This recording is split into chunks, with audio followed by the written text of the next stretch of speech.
Malta, este episódio do Podcracks conta com o apoio da Lockvi. A Lockvi é uma plataforma de gestão, rastreamento e segurança em movimento. Se quiserem conhecer mais sobre esta empresa, apenas têm de ir a lockvi.com. Mais uma vez, obrigado Lockvi por patrocinarem este episódio. Olá a todos, sejam muito bem-vindos a mais um episódio de Podcracks. É verdade, o podcast está de volta depois de uma ligeira pausa, agora com a casa um pouco mais arrumada e aqui com algumas das colaborações que temos feito ultimamente no cracks.pt, trabalho que também podem acompanhar nas nossas redes sociais. Agora vamos à parte que é importante. Temos connosco um convidado especial, um convidado com um percurso internacional, ele que começou na equipa técnica de Leonardo Jardim em 2008-2009 ao serviço do Grupo Desportivo de Chaves. Foi precisamente depois do Chaves que rumou ao Beira-Mar, onde depois também rumou para Sporting de Braga, Olympiacos, Sporting, Mónaco, Al Hilal. Enfim, são muitos os clubes e vamos também já conhecer esse percurso de melhor maneira. Hoje temos connosco Miguel Moita. Miguel, seja muito bem-vindo. Olá. Aqui. É um gosto ter cá. Estás preparado? Estou preparado. Miguel Moita tem agora, ele auxiliou muitas conquistas que vão desde a segunda liga com o Beira-Mar, aliás, em 2009-2010. Depois até conquistas de maior porte, como a Champions Asiática ao serviço do Al Hilal em 2021-2022. Mas agora um novo objetivo é ser o treinador principal, é ser a cara que lidera a equipa. Mas antes de ir aí, vamos começar pelo teu percurso, início de carreira. Tiraste o curso na Faculdade de Desporto, na Universidade do Porto. Como é que surgiu este interesse pelo futebol? Porque tu tinhas a ideia de ser professor de Educação Física, correto? Certo. Quando entrei na Faculdade de Desporto, aliás, foi sempre isso que eu quis. Quando andava no secundário, no preparatório, olhava para os professores de Educação Física, eles tinham um estilo diferente dos outros professores e eu sempre me identifiquei muito com eles. A forma de estar mais descontraída, e sempre, pronto, imbuído daquele espírito mais desportivo, e foi com esse intuito que eu entrei na faculdade, com esse objetivo. Depois o que acontece na faculdade é que, pronto, eu já tinha a ligação ao futebol, eu jogava futebol, acabas por ter ali professores que te dão uma visão diferente daquela que eu tinha enquanto praticante da modalidade. Professores como o Júlio Garganta, como o professor Vítor Frade, José Guilherme, pronto, acabam por te moldar um pouco e fazer-te pensar de outra forma. E é aí também um pouco que começa o bichinho do mundo do futebol. Depois há também a possibilidade de fazer um estágio em equipas de formação e de viver a prática por dentro, e tudo isso englobado acaba por aumentar um pouco a minha paixão pelo futebol e querer entrar nesse mundo. Acabaste mesmo por tocar num ponto que eu queria seguir, que é os teus primeiros passos foram precisamente com equipas de formação, a orientar equipas de formação. Queria-te perguntar como é que tu recordas esses momentos, se tens algum momento em específico que ainda hoje te marque. Eu comecei o meu ano de estágio, que correspondia ao terceiro ano da faculdade, foi na Escola Fintas, que toda a gente deve conhecer, porque o Diogo Dalot foi um dos jogadores que acabou por se iniciar lá. E lembro-me perfeitamente que nesse ano eu cheguei a conduzir carrinhas enquanto treinador. Eu levava os jogadores para os jogos, e acabava por ser uma experiência que naquela altura, pronto, para mim era normal, não é? Mas que nos acaba por dar alguma bagagem depois para o futuro. Não bagagem mais em termos de experiência, porque acaba por nos enriquecer e perceber um pouco que depois dos patamares onde eu já estive, acabam por ser coisas que nos ajudam a encontrar soluções e não tanto arranjar problemas. E eu acho que o treinador principal é um pouco isso também, encontrar soluções. Depois lembro-me que nesse ano eu tinha miúdas a treinar, a equipa era de infantis, basicamente de rapazes, maioritariamente, mas tinha duas meninas e que eu fazia questão de as incluir em todos os jogos, por mais que houvesse ali uma diferença, digamos assim, até de capacidade física, digamos assim, mas eu acabava por tentar dar tempo a todos os miúdos para eles jogarem, porque acho que é importante nessas fases de formação isso acontecer. Eu acho que ajudar ou melhor, treinar na formação acaba por ser importante também, porque nós percebemos que os jogadores mais jovens trazem em si sempre muitos sonhos e trazem muita pureza.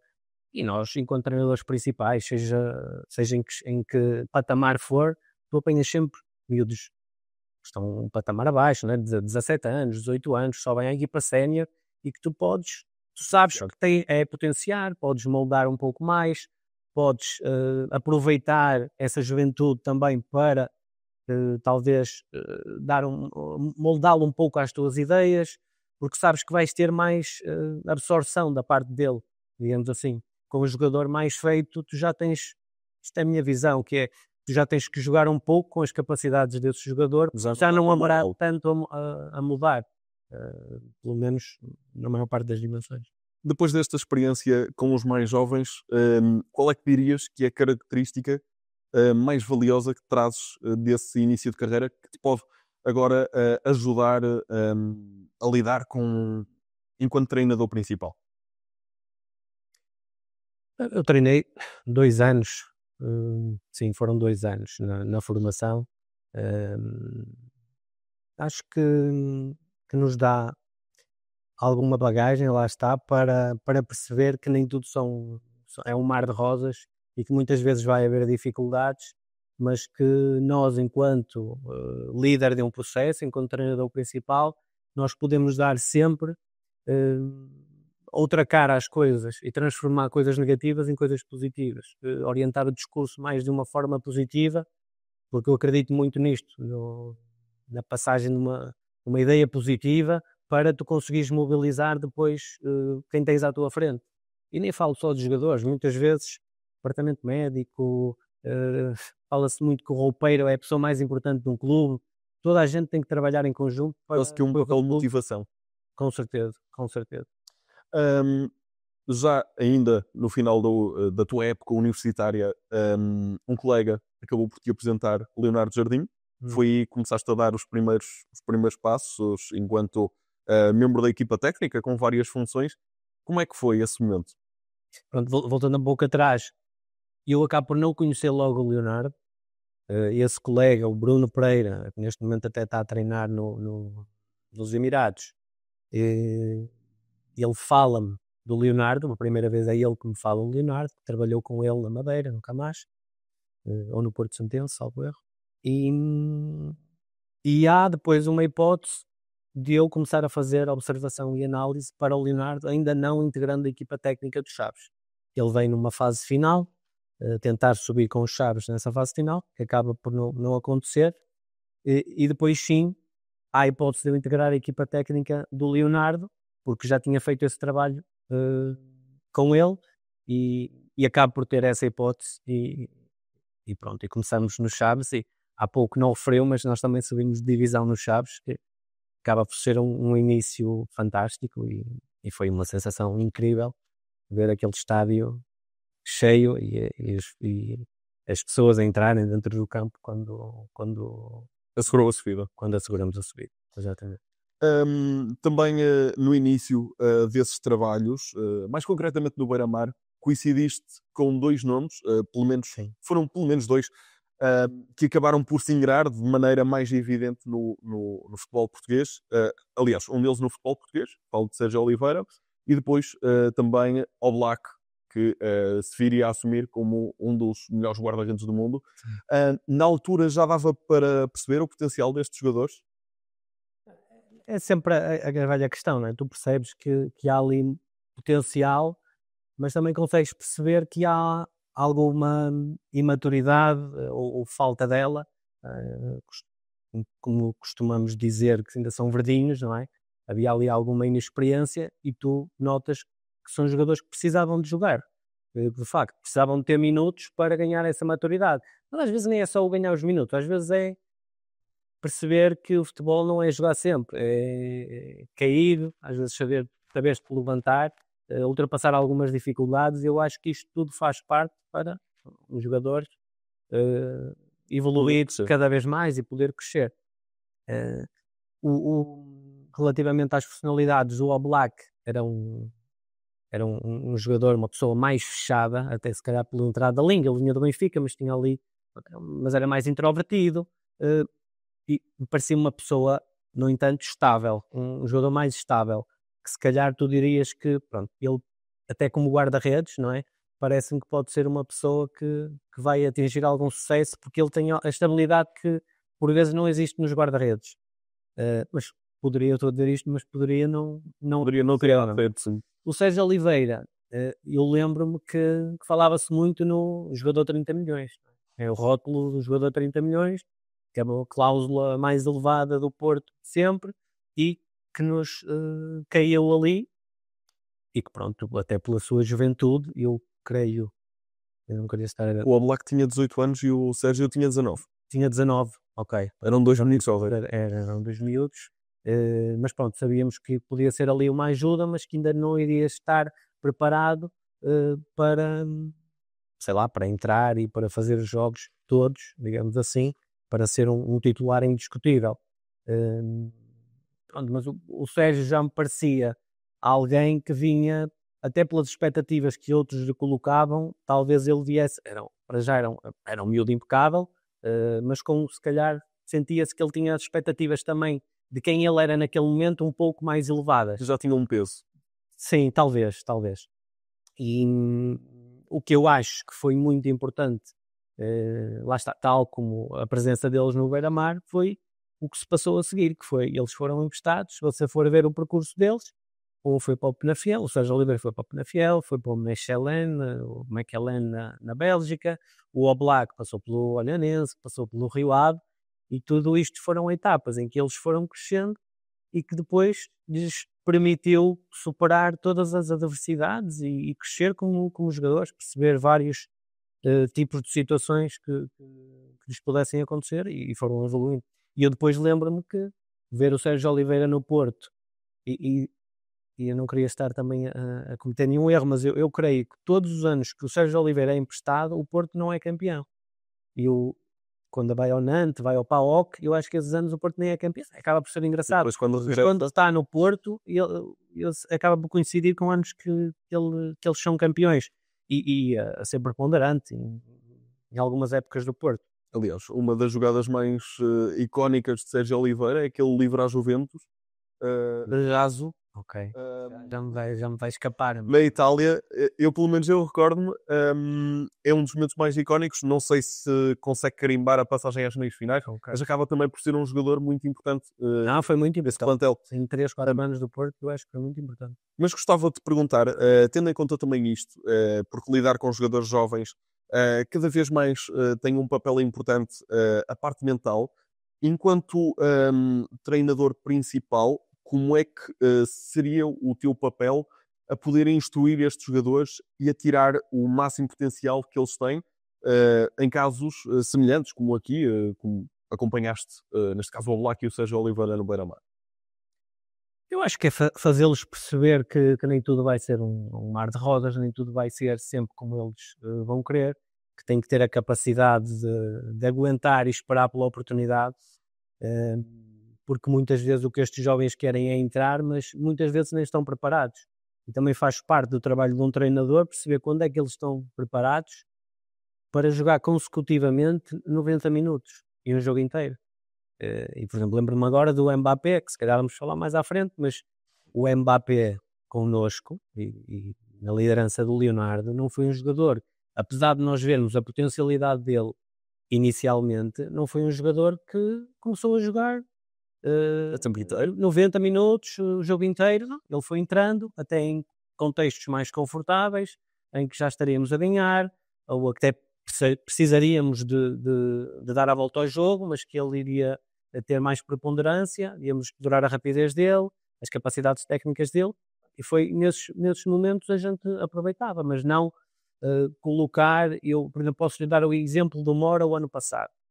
Eu acho que o Mora, por muita qualidade que tenha, e o ano passado as pessoas olhavam para o Mora como o jogador que tinha que resolver quase todos os problemas do Porto, quando os problemas do Porto iam além disso. Não, muito além disso, mas muito além disso. E era um miúdo de 18 anos que Já carregava muito peso nos ombros. Carregava quando não tinha que o carregar, não é? Porque ele teria que ter o contexto ideal para ir entrando, para ganhar confiança, e pronto, acabou por fazer espaço, acabou por fazer esse papel bem, mas lá está, acabou por ser um peso excessivo, e este ano, olha, é o exemplo claro disso, em que ele vai tendo tempo de jogo, mas não é aquele titular indiscutível, Mas às vezes é jogar, de manobrar. jogar um pouco com isso, e o treinador tem que preparar os jogadores para estarem preparados, por isso é que o treino é muito importante.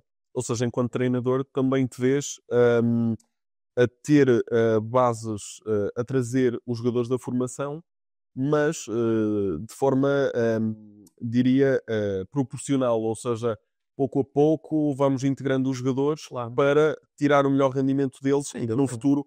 Mais vale assentarem pouco a pouco do que lançá-los de repente e depois não dar da melhor maneira para potenciar. Sim. Isso é super importante de fazer. Queria-te perguntar, passaste 15 épocas ao lado de Leonardo Jardim. Sim. O que é que tiras? Claro, estamos a falar de um nome assonante nos técnicos portugueses. O que é que tu achas que tanto tempo ao lado deste treinador te pode trazer a ti, ou te trouxe a ti, que tu possas desempenhar também enquanto treinador principal? Sim, eu acho que haveria muitas coisas, não é? Para falar do Leonardo, ele costumava dizer que ele era o meu segundo pai, porque realmente passamos muitos anos juntos. Mas eu diria que a grande marca dele e aquilo com que eu me identifico muito e fui de facto evoluindo também nesse aspecto, porque convenhamos que eu saí da faculdade e vinha de um ambiente, apesar de ter tido alguma experiência na formação, era um ambiente muito teórico, não é? Faltava-me ali a vertente mais prática da coisa. E lidar com homens. E a questão do rigor e do profissionalismo que ele em cada dia impunha, fosse nas nossas tarefas, fosse nas comunicações com os jogadores e com todas as pessoas que envolviam a equipa, é algo com que eu me identifico bastante e algo que eu, com certeza, tentarei transportar comigo. Depois, por exemplo, na relação com o staff, acho que é tanto com o staff ele consegue delegar muito bem, ou seja, é uma pessoa que delega. Eu sei que há muitos treinadores que não conseguem sair, estão sempre a tentar controlar o trabalho de todos os assistentes. Ele é uma pessoa que faz isso plenamente, sabe quem tem, claro que ao longo dos anos a relação também foi crescendo e as coisas, mas normalmente é uma pessoa que consegue gerir muito bem essa relação. Depois também a relação com os jogadores não é muito aquele treinador de andar com abracinhos e é um dois pesos e duas medidas. Se tiver que dar abraço, dá abraço e dá moral, digamos assim, mas se tiver que dar um corte, dá um corte. Eu acho que isso é muito importante também para equilibrar depois a balança no dia a dia e em todo o processo. Depois é alguém que, acima de tudo, não complica aquilo que é fácil em todo o processo. E hoje em dia eu acho que se ouve falar de muitas questões táticas e isto e aquilo, eu acho que ele nisso é muito simples, é muito eficaz na comunicação e eu acho que isso também lhe traz muito sucesso. Me trouxe muito sucesso. Ao longo de toda a carreira. Sim, e que continua a ter agora no Brasil. No entanto, tu acompanhaste-o durante, foram 15 épocas, foram vários países, Portugal, Grécia com o Olympiacos, depois França, Arábia Saudita, Emirados, Qatar. Em qual destes países mais gostaste de estar ou de trabalhar? E qual é o país que tu achas que te trouxe mais conhecimentos para poderes aplicar no futebol português? Eu acho que todas as experiências acabam por ser ricas. Eu não queria aqui tanto falar de cidades ou de países onde gostei de trabalhar, porque Cada caso é um caso. não, imagina, eu tenho sempre eu olho sempre de duas formas, que é o sítio onde eu vivi, que eu gostava da parte também extra-futebol, que era uma cidade, podia ser uma cidade interessante e podias ter uma rotina diferente do que, por exemplo, tinhas na Arábia Saudita, que era um país mais culturalmente mais fechado, até pela religião deles, eles acabam por ter um ritmo completamente diferente do nosso, que acaba por ser já diferente do Qatar e do Dubai, não é? Onde nós estivemos. Mas talvez falar de clubes, e há clubes e épocas que são fantásticas pela forma como aconteceram, e até são 2 anos em que a gente não ganha nada, ou não ganha troféus, mas que acabam por ser épocas que me marcam muito pelo grupo que nós tínhamos e por aquilo que nós conseguimos durante a época, a relação que conseguimos criar, que foi no Braga e no Sporting. Porque tínhamos, de facto, 2 grupos que eram muito bons, pessoas espetaculares, que se complementavam bastante. Lembro-me que no Braga nós conseguimos fazer até uma boa trajetória na Liga, Taça UEFA ou Liga Europa, Sim. acho que é a Liga Europa. Depois no Sporting conseguimos ir do 7º lugar para o ano anterior para o 2º. Mas pronto, eu lembro perfeitamente no Braga, tínhamos o Ucra, o Ruben Amorim, o Nuno Gomes, o Lima, depois ali um grupo de brasileiros muito, muito bom que faziam uma mistura fantástica. Já está a acompanhar o Wilson Eduardo também. O Wilson Eduardo. Que foi no Beira-Mar, mas depois não Beira-Mar, no Braga. No Sporting. Não, ok. Depois do Sporting. Porque ele depois também passou muito tempo no Braga. Sim. Agora que eu estou... Eu agora não estou a encaixar o registro de épocas. Acho que já foi no Sporting. Agora, como são vários registros de épocas, também fica essa dúvida. Mas continuamos também aqui. A verdade é que, pronto, também é uma realidade. O futebol nem sempre são sorrisos. Às vezes também há momentos menos positivos. E a verdade é que num dos momentos em que o teu trabalho e da restante equipa técnica estava a correr melhor, houve aqui um percalço. Falo do Olympiacos, uma passagem na Grécia. Iam muito bem, eram 24 jogos, 8 vitórias, 3 empates, 3 derrotas, ou seja, um percurso muito bom, em primeiro na Liga, mas, aliás, até tinham um ganho na Champions League ao Arsenal, por 2-1 em casa, um mega Arsenal, também que se diga. 3-1 ou 3-1, já nem sei. Eu creio que foi 2-1. Okay. 3-1 acho que foi o resultado na primeira mão, mas não tenho a certeza. Ok. Também fica aí para os expertos em casa para poderem registrar. A minha memória também me atraiçoa bastante. É isso, é que às vezes uma pessoa está a pensar em tantos dados de futebol, em jogadores e tal, e acaba por se cruzar muita coisa. Mas o que é que se passa neste momento? Porque apesar de um bom desempenho, a equipa técnica é surpreendida. Sim, um pouco. O que é certo é que durante essa primeira fase do campeonato, só vitórias. Nós tínhamos, acho que foi o campeonato onde eu senti maior desequilíbrio. A nossa equipa era realmente mais forte do que os adversários. O Panathinaikos também estava numa baixa forma, digamos assim, um momento frágil, e nós éramos sem dúvida mais fortes. No entanto, havia ali, aquilo acaba por ser uma bastantes interjeições, digamos assim, no nosso trabalho, e principalmente do Leonardo, que era ele quem tomava as decisões enquanto líder, e que chegaram em algumas situações a colidir com a entrada dos jogadores, este é que devia jogar. E eu acredito que isso acabou por também pesar e fragilizar a relação, pois acabou no que acabou mesmo, com 10 pontos de vantagem sobre o segundo classificado. E aí depois também com, efetivamente, o campeonato a ser ganho. O campeonato a ser ganho e creio que a taça também.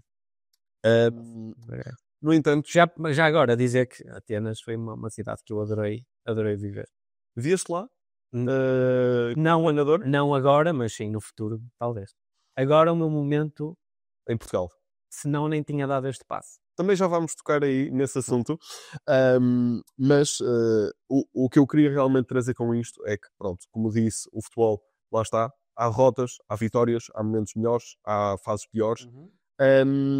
Sentes que também mentalmente te sentes preparado para todas as situações, sejam elas adversas, sejam elas favoráveis, por exemplo, como aconteceu aqui, em que apesar de rumar tudo a bom vento, de repente não correu da melhor maneira. Não em termos de resultados, porque os resultados acabaram por demonstrar-se nos troféus, mas sentes que estas situações te prepararam a ti mentalmente para possíveis adversidades no futuro, enquanto treinador? Sim, sim, sim, sem dúvida. Eu tive para além desse momento, tive também uma situação no Mónaco, em que acabam por prescindir dos meus serviços. Também é um momento marcante pela negativa na minha carreira, e que naquele momento eu não reagi assim tão bem, mas que neste momento eu percebo que lá está, e aquilo que você diz, que são momentos que te fazem crescer e que te fazem ter uma bagagem muito maior para reagir a adversidades no futuro. São tudo experiências e são tudo um acumular de conhecimento, de experiências que te fazem evoluir, sem dúvida alguma. Agora também falaste no Mónaco e precisamente fui aqui buscar uma entrevista tua de 2017. Na altura tinhas estado a trabalhar muito perto com alguns com o plantel do Mónaco. Na altura disseste o seguinte sobre João Montinho: é uma extensão do treinador em campo, alguém que pensa o jogo de forma ofensiva e defensiva como poucos o fazem. Mantens essa visão sobre João Montinho hoje? Sim, sim. É um jogador extremamente interessado, em primeiro lugar, muito interessado nos treinos, adora treinar, apaixonado por futebol. Depois é aquele jogador que questiona permanentemente, às vezes até demais, mas porque é que estamos a fazer isto e não estamos a fazer de outra forma? É alguém que está muito ligado sempre com o treino, pois com muito engraçado, um espírito também muito positivo, e depois a leitura que ele tem do jogo, aquilo que eu digo aí, que é defensivo, ofensivo, porque parece que é alguém que está sempre a antecipar, tem depois uma capacidade no jogo posicional muito bom, eh, e que tu percebes, não é? Que agora mesmo com 38 anos, É como o vinho. uma vinha do Porto, acabou de continuar a jogar e a ser uma peça fundamental neste Braga, Braga. já claro, não conseguindo, digamos assim, ter talvez a preponderância que tinha antigamente, mas ainda sendo um jogador fantástico, na minha opinião. Ao João, aquilo que eu acho que lhe faltou sempre um pouco mais foi, mas lá está, pronto, acaba por ser um segundo médio mais posicional, que não tem tanta chegada à área, teve mais em tempos, mas faltou-lhe sempre. Agora também a idade já não perdoa. Sim, mas agora é isso, mas sim, e acaba por ser uma extensão do treinador, porque ele, com os seus movimentos, com as suas ações, acaba por ser a tal inspiração do treinador, acaba por pôr os outros também a fluir. Na altura, também falaste sobre outro português, que estava no Mónaco, em muito boa forma, também a crescer, vindo do Benfica, Bernardo Silva. Disseste, é um jogador de relação com bola fantástica. Acho que estes 3 anos em França foram muito bons para ele. Foi quase como soltar um gato na selva e ele se adaptar e perceber que tinha de ser mais forte, mais antecipado, mais confiante nos remates. E eu disse isso. Disseste isto. Uma boa comparação, soltar um Não, gato. é uma analogia interessante, não é? Porque se nós pensarmos que o Bernardo não tinha feito nenhum jogo no Benfica, eu tinha feito ele é colocado ali numa liga A, que é um top 5 europeu, eh, sem dúvida nenhuma, um jogador com uma qualidade e uma relação com a bola fantástica, qualidade técnica fantásticas, mas que, lá está, mesmo não tendo feito nenhum jogo no Benfica, num campeonato, numa liga portuguesa, onde o registro é diferente, principalmente em termos físicos, o jogo em França é muito mais físico, jogadores mais fortes, jogadores muito rápidos, e sentimos que no primeiro ano, apesar de ele ter jogado bastante, ele ainda não estava completamente adaptado, digamos assim. E acho que foi alguém que foi crescendo também ao longo desses 2 anos. Aliás, o terceiro ano do Mónaco, em que eles são campeões, se nós fizermos o exercício, é o amadurecer de muitos jogadores que estão nesses 2 primeiros anos. Bernardo, Lemar, o João Moutinho, pronto, já era um jogador mais maduro, mas mesmo assim, o Marcial acaba por sair no primeiro ano, no segundo ano. No segundo ano ele já não está connosco, porque ele é de 1 milhões para o Manchester. Mas mesmo, por exemplo, o Ragi, que estava connosco, o Valério Germain, Toda a equipa foi crescendo e tendo ali uma base que permitiu depois também terem esse ano muito bom de campeões. Hoje em dia, imagino que para ti fosse um gosto ter jogadores com estas características numa equipa que tu orientasses. Sem dúvida, ter jogadores com capacidade técnica é aquilo que tu mais queres, porque depois tudo o resto tu podes ir moldando, talvez mais facilmente. A qualidade técnica não é algo que tu possas moldar quando já estás numa equipa profissional, digamos assim, num registro mais profissional, num registro mais a sério, a não ser que sejam os tais miúdos como falávamos há pouco. Mas eu gosto também de um misto. Eu gosto de jogadores técnicos, mas também gosto de jogadores que possam não ter tanta técnica, digamos assim, ou tanta relação com bola, mas que tenham a capacidade de sofrimento, a capacidade de trabalho, que vai acabar por dar o complemento à tua equipa. Porque se tiveres jogadores todos iguais, também não. Os jogadores Nunca vi uma equipa a ser campeã tendo os jogadores todos iguais, não é? Sim. Também tem que ver com o perfil e com a posição que estão inseridos. Não é? Eu gostava de perguntar, tu acompanhaste muitas equipas, muitos jogadores, algum nome, acabámos por falar sobre o João Moutinho, que depois acabou por se ingrar, na altura já estava a se ingrar e acabou por se ingrar ainda mais. Bernardo Silva acabou depois por rumar ao Manchester City, creio que no ano a seguir, onde se mantém até agora. Há algum jogador que, apesar de se calhar não tão vistoso ou assim, cujo perfil gostavas muito e até de ver numa futura equipa tua ou com um perfil semelhante, que tenhas acompanhado também nestes anos? Um jogador que não esses dois, mas que eu Que te tenha eu marcado de alguma forma, assim. Tu gostas da maneira de pensar no jogo, na maneira de jogar? eu tenho uma história engraçada com o Falcão, eu normalmente costumo contar isto, mas o Falcão é um deles, não é? Para já acho que foi aquele ponta de lança ou avançado, que realmente avançado, em que se tivesse 10 situações, ele 8, 9 ele ia fazer. Encontrava Uma capacidade de fazer golo, fosse com o pé, fosse com a a cabeça. Toda a gente quer isto, não é? Toda a gente quer ter um homem-golo na sua equipa. Para além disso, era a forma como ele, imagino, terminávamos o treino e em muitas das sessões ele conseguia mobilizar ali 3, 4 jogadores, principalmente os laterais, os extremos, para porem a cruzar bolas para eles. Mobilizava também os treinadores para fazer mais um trabalho de cruzamentos, para ele cabecear, para os outros avançados. Os outros avançados acabavam por oferecer-lhe o jogo. não, acabavam por entrar também no exercício e entrar na dinâmica, que acaba por ser engraçado, porque eu fui sentindo isto ao longo destes 16, 15, 16 anos, é que se tu não controlares enquanto treinador o registro diário, tu acabas por ter muitos jogadores que fazem o treininho e vão à vida deles.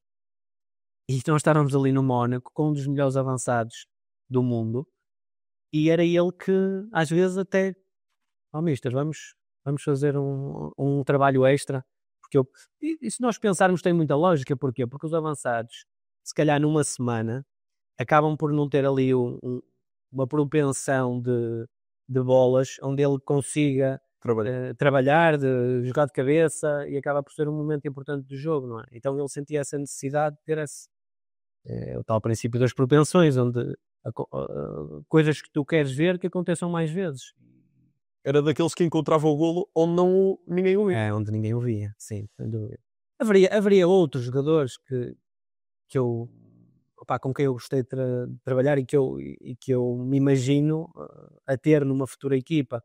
Por exemplo, um central com o perfil do Hugo, que estamos a falar de escalões diferentes, mas o Hugo, que jogou por nós no Beira-Mar, o central, que foi do Sporting, Sampdoria, neste momento faz parte dos quadros do Braga, mas que era uma pessoa com um carisma e com uma presença que ia para além do jogo, não é? Era um líder dentro do jogo, mas que para além disso conseguia mobilizar também o grupo para fazer alguns almoços, juntar os miúdos.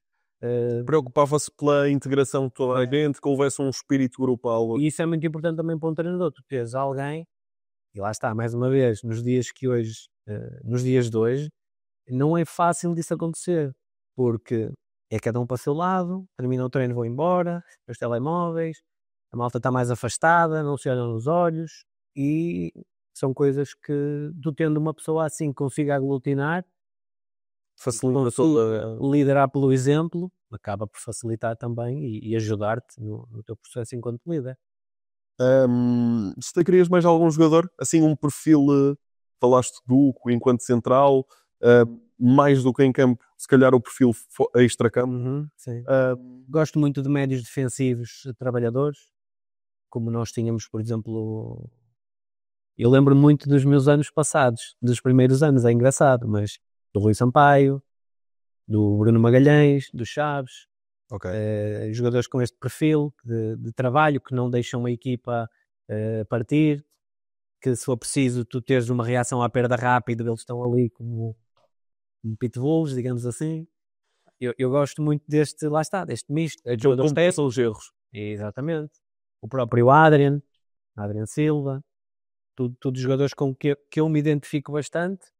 Na minha curta carreira de futebolista também era um pouco a minha posição também, e era, como eu não devia muito à técnica, acabava por me refugiar um pouco nessa capacidade física de pressionar e tudo, mas eu associo bastante a uma equipa completa ter também este tipo de jogadores, e lembrei-me agora destes três. Depois de nos falares aqui um bocadinho sobre a tua carreira, as tuas conquistas, passamos agora nesta reta final para a parte que te define. É verdade que já te apresentaste como sendo treinador. Qual é que seria o teu perfil de treinador, neste caso? Mas começo pela pergunta. Depois de tantos anos enquanto analista, enquanto membro da equipa técnica, o que te move agora para seres o número 1? Sim, eu passei por várias fases nesta carreira, várias funções. Acho que tive a oportunidade de crescer muito em todas as áreas. Tive também a oportunidade de colaborar diretamente com o Leonardo no planeamento de microciclos, macrociclos, treinos, de trocar muitas ideias, e sempre foi algo também que chamou por mim, o facto de muitas vezes querer pôr as minhas ideias em prática. Eu fazia muitas vezes este exercício de, quando ele tomava uma decisão, eu perguntar-me se era esta a decisão que eu tomaria, ou até nem tinha pensado nesta situação.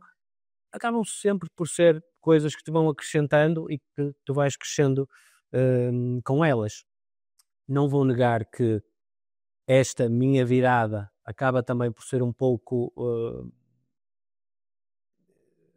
provocada, digamos assim, pela parte familiar, porque estávamos num registro onde já não estava a ser confortável eu andar todos os anos a trocar de clube e andar com a família, e esta saída do Al Rayyan precipitou um pouco isso, porque fomos apanhados de surpresa, tínhamos mais um ano de contrato e acabamos de ser apanhados de surpresa.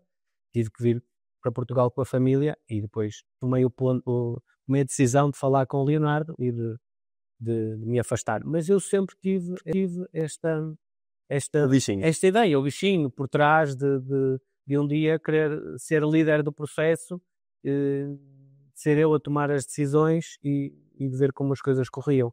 E sinto que tenho essa capacidade neste momento e tenho essa ambição.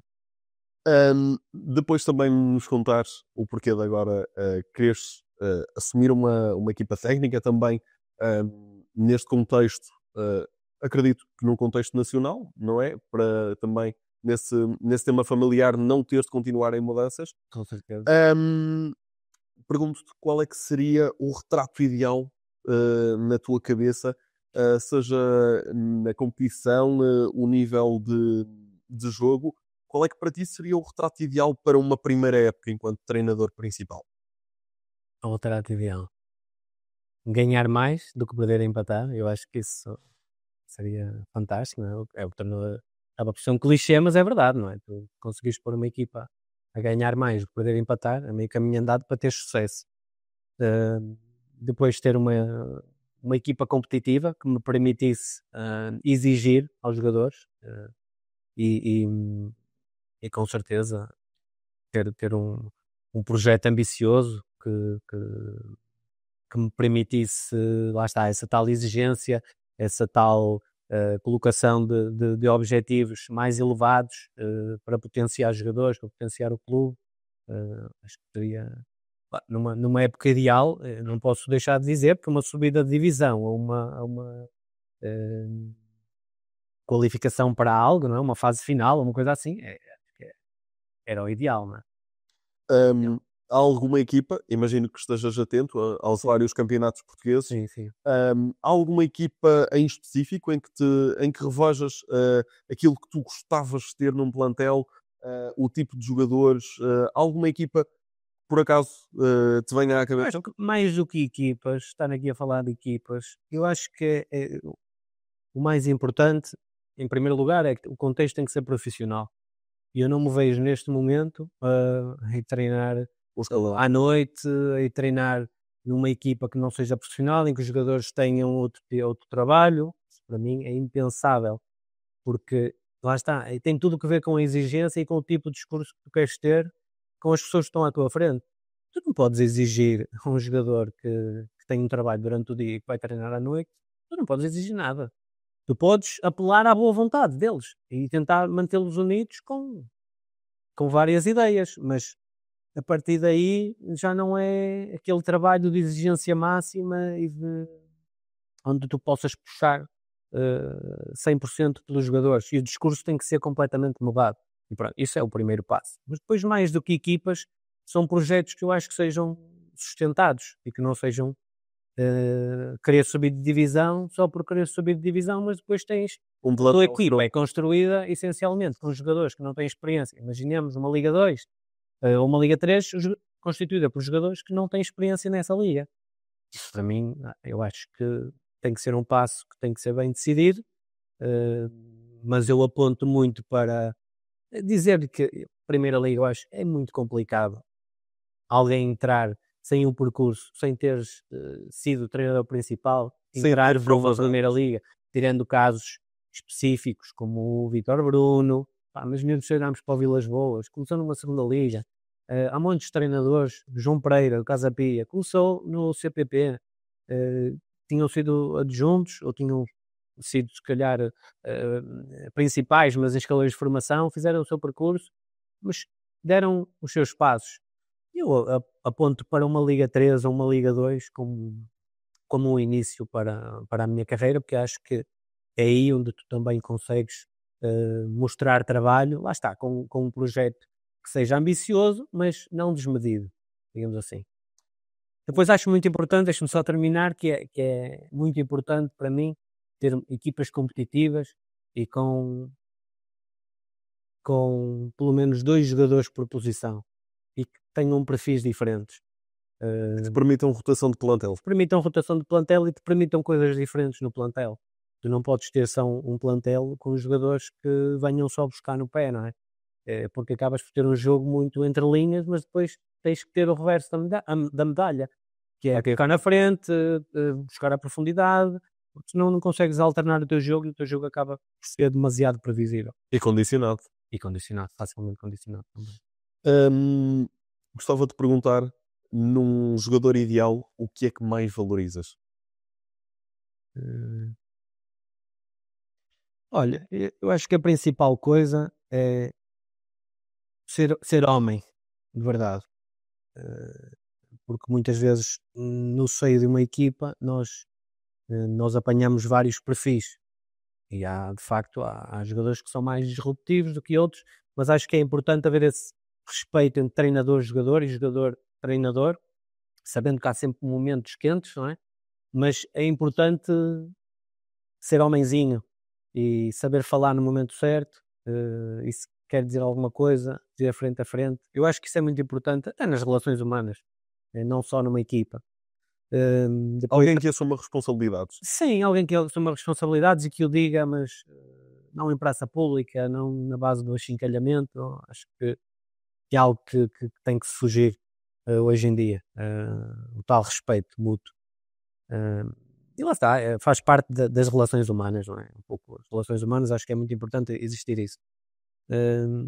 Depois, lá está, capacidade de trabalho, capacidade de resiliência, mais do que, porque capacidade técnica para mim já é uma coisa que uns têm, outros têm mais, outros têm menos, mas esta capacidade de trabalho, esta capacidade de cair e depois conseguiste levantar e não ter que ser o treinador a andar ali. Não, isto vai-se trabalhando, vai-se construindo, mas tem que ser algo que, se nós conseguirmos incluir isto numa equipa, a equipa vai ser muito mais forte. E acho que são algumas das características que eu acho fundamentais. Aqui uma última pergunta, resumindo também tudo aquilo que já disseste nesta entrevista, como é que definirias o futebol a Miguel Moita? Ok. Lá está, eu já dei algumas pinceladas, digamos assim, ao longo da entrevista, mas pá, defensivamente eu serei sempre um treinador que gostarei de jogadores que disputem e que sejam fortes nos duelos individuais, uma equipa agressiva e que consiga manter a equipa unida, compacta, não partir a equipa. Acho que isso é muito importante, jogar em bloco.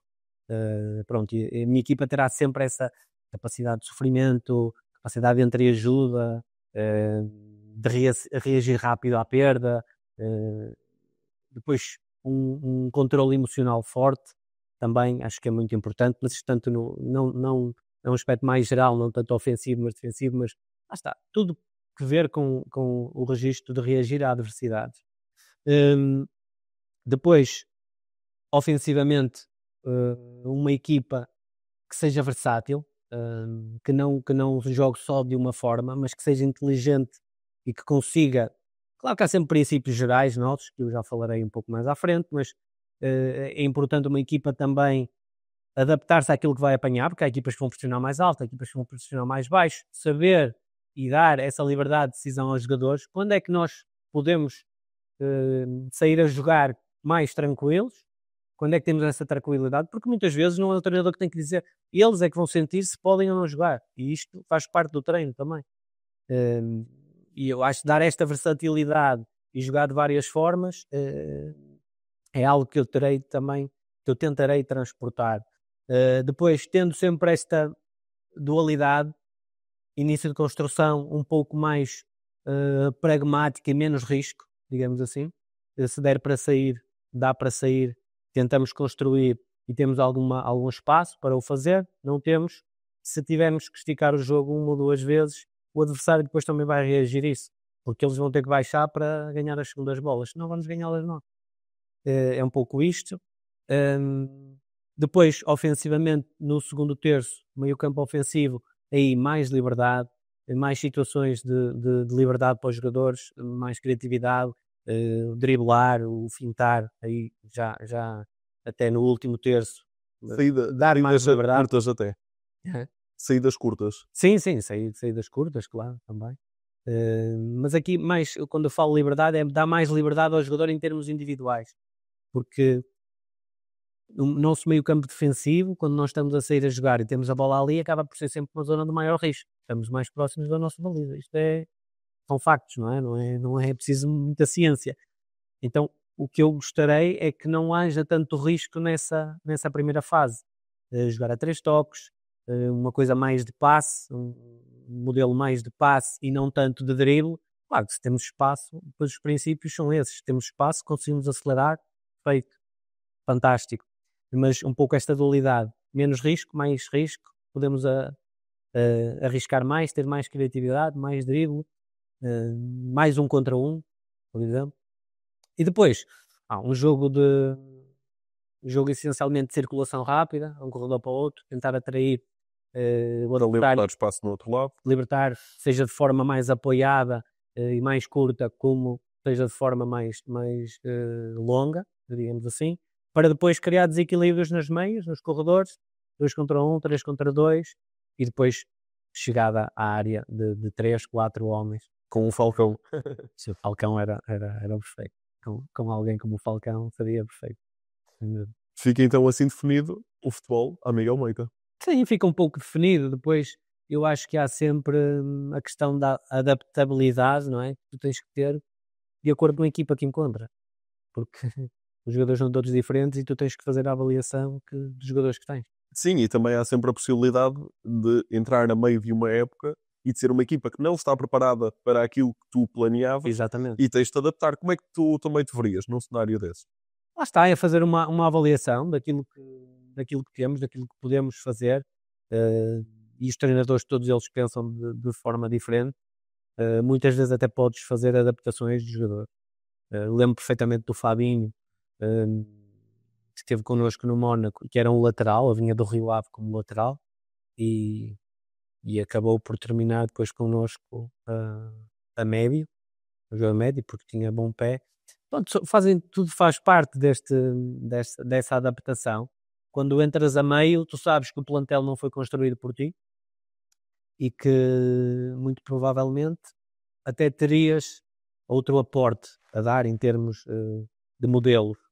Mas o que é certo é que muitas vezes tu não vais ter essa hipótese.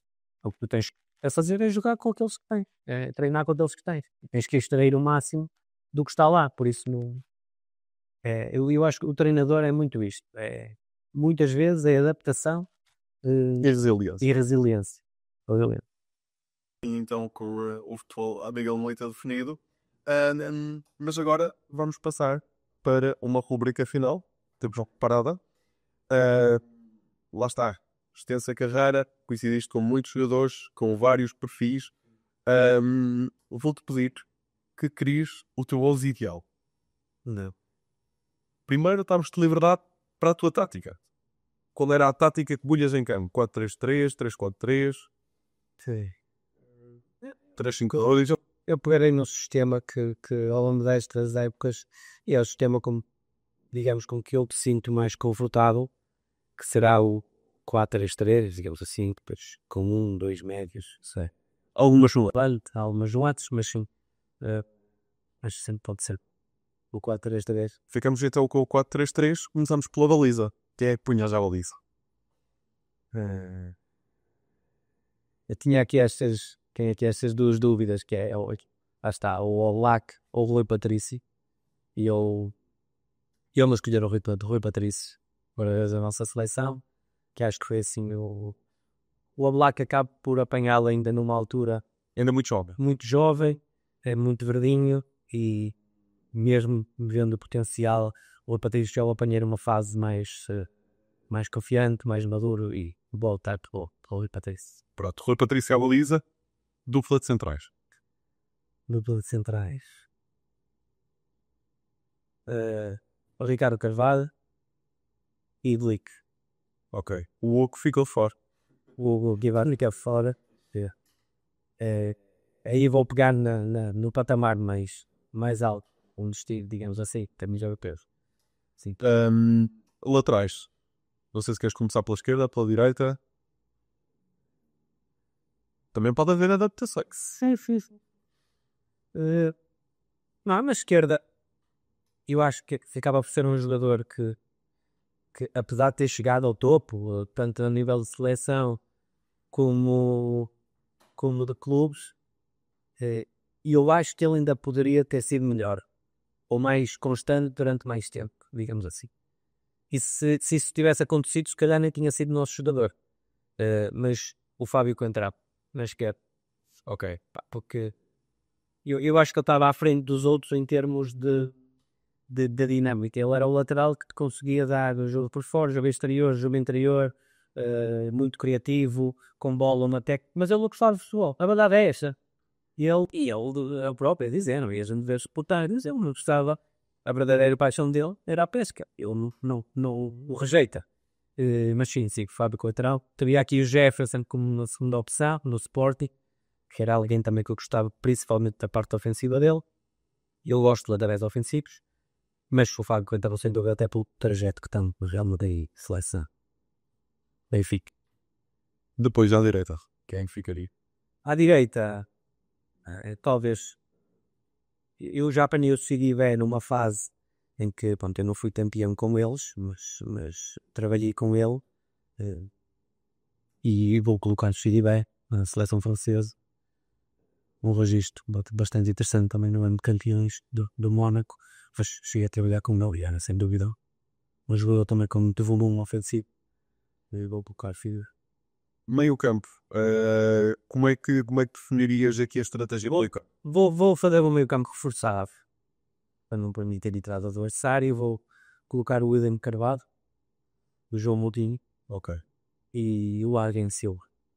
Perdendo aqui uma média ofensiva de Uma possível vertente para a da campo. segundo avançado. Vou perder, mas vou colocar esses três. Sei que é isso. Podes compensar agora no ataque. Quem é que seriam os 3 já mais da frente? Seria o Bernardo, na direita a vir para dentro, quase a fazer ali um quarto médio, para abrir a passagem do lateral. Neste caso do Sidibé. Do Sidibé, exato. Foram os dois jogadores que coincidiram até no Mónaco. Depois, na frente o Falcão. Mas aqui, sei, não há dúvidas nenhuma. E na esquerda, o Mbappé. O Mbappé, quase como segundo avançado, e fora para dentro. Assim. Falta aí talvez um Berbatov, que também poderia ter entrado. Falta aí um Fabinho, também poderia ter entrado no meio campo. Mas não está. O treinador tem que tomar decisões. Mas pronto, fica assim então definido este teu 11 de jogadores com quem já tiveste a oportunidade de trabalhar. Alguns deles nomes que já se tiraram, outros jogadores que ainda continuam. Mas pronto, ora, gostava de te agradecer por nos dares esta oportunidade, esta abertura de te conhecer enquanto futuro treinador principal. Esperemos ver-te também na Liga 2, Liga 3, como dizias, os contextos em que mais tu vias. Muito obrigado também pela tua simpatia, pela disponibilidade. Obrigado. E terminamos assim o nosso Podcracks, este episódio de regresso. A partir daqui o trabalho vai ser mais consistente e por isso fiquem aí à espera de novos convidados.